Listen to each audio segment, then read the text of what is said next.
Di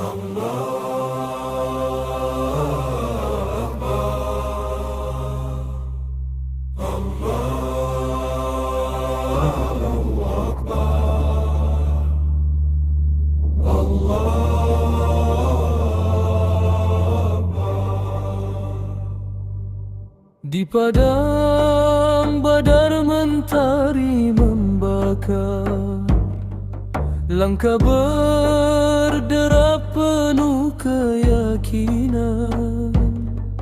300 lebih berdiri tegak, menghadapi ribuan tanpa gentar.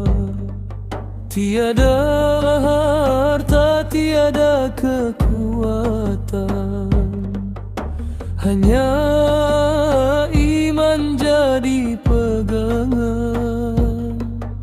Di bawah panji Rasul mulia, kami berjuang demi agama.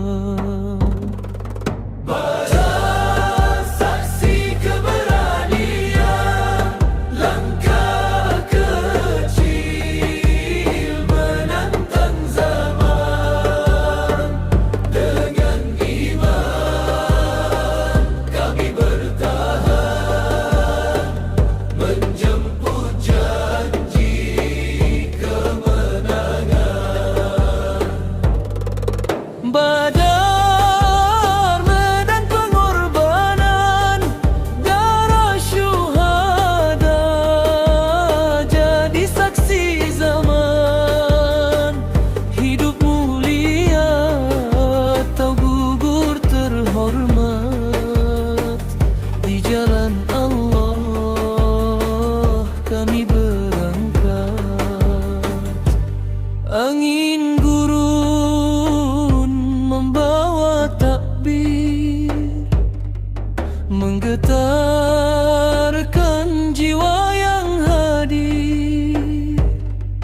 Malaikat turun membawa cahaya, meneguhkan hati bara pejuangnya. Tak kami takut walau sedikit, karena Allah sebaik-baik penolong. Di setiap luka ada makna, di setiap darah ada surga.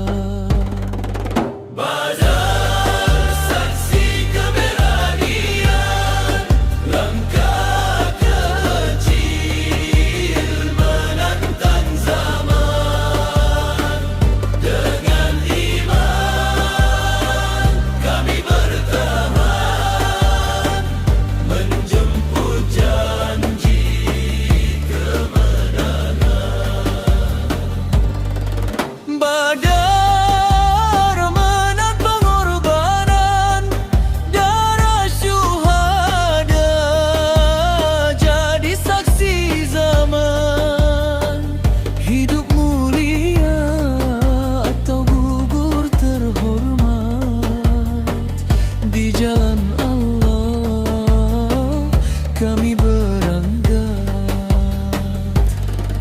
Allah